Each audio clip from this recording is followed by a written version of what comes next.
जय परमेश्वर परमात्मा किताब जगत हितकारिणी पेज नंबर 45।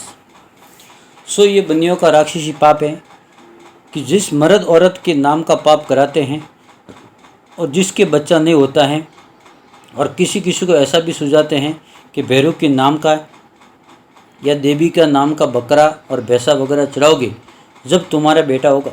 सो जबकि उनके नाम का बकरा या भैंसा वगैरह मार देवे तो फिर उनके बेटा हो जाता है।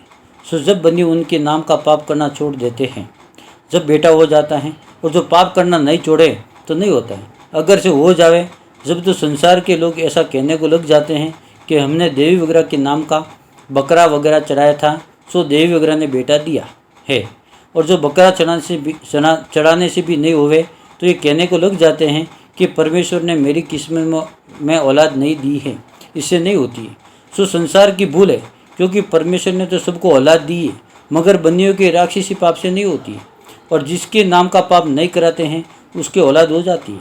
परंतु संसार के लोगों की अक्ल तो ऐसी फेर दी है कि जो समझाने से भी नहीं समझते, क्योंकि पाप करने से तो औलाद मर जाती है।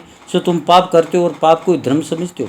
सो भाई मेरे हो, देवताओं के ऊपर तो बकरा चढ़ाने से नुकसान पहुंचता है, क्योंकि वो तो भक्त हुए हैं। जिनके ऊपर तुम बकरा चढ़ा देते हो सो उनके ऊपर तो पाप करना बुरा है, क्योंकि उनके नाम का धर्म पुण्य करना चाहिए, वो अच्छी बात है। और जिस तरह से कि रावण ने राक्षस विद्या के ग्रह चला चला के लगा दिए थे और देवताओं के ऊपर हाड़ वगैरह गिरवा देता था, परंतु दुनिया को अपने राक्षसी पाप से ऐसा सुझा देता था कि देवता ने रोग वगैरह किया है।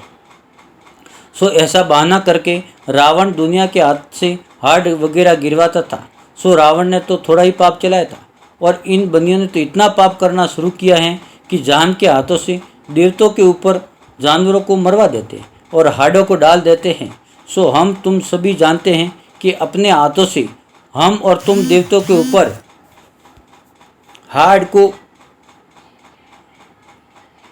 ऊपर हाड़ और खून डाल देते हैं।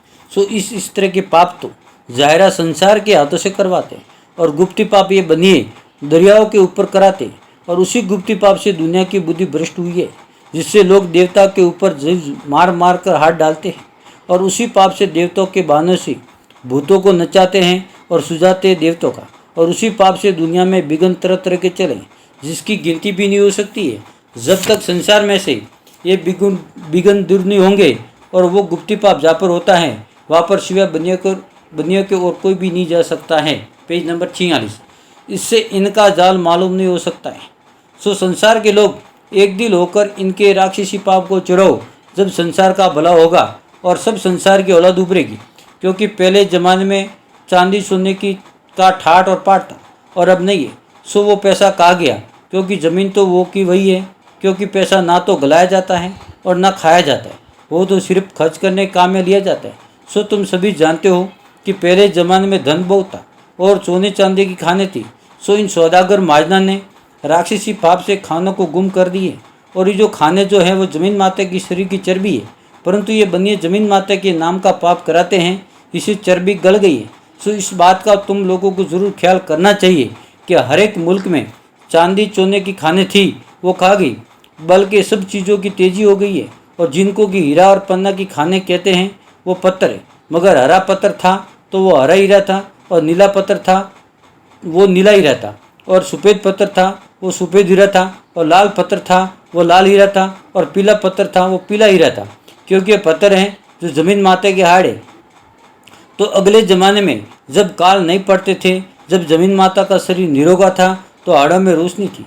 परंतु ये बनिए लोग जिस दिन से काल पड़ाने लगे हैं और तरह तरह के रोग जमीन माता कर दिए हैं, सो बीमारी की शुरू से सब चीज़ों की शिकल बिगड़ गई है।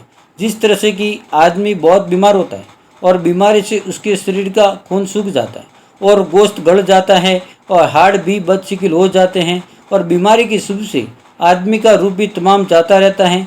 उसी तरह से ज़मीन माता को जादू से रोक करा के बीमारी से इन महाजनों ने रूप घुमा दिया है। इससे पत्थरों की खानों का यानी पहाड़ों का रूप जाता रहा है। सो हीरा पन्नों की रोशनी भी चली गई है। सो इसी तरह जबकि आदमी बीमारी की शुभ से कमज़ोर हो जाता है तो उसके भी शरीर की रोशनी निकल जाती है। इसी तरह से ज़मीन माता के शरीर में भी बीमारी की शुभ से रोशनी नहीं रही है, और ये चांदी सोने खाने जो थी वो अब ज़मीन आसमान पर भी नहीं रही है, बल्कि किसी चीज़ में रोशनी नहीं रही है। जय परमेश्वर।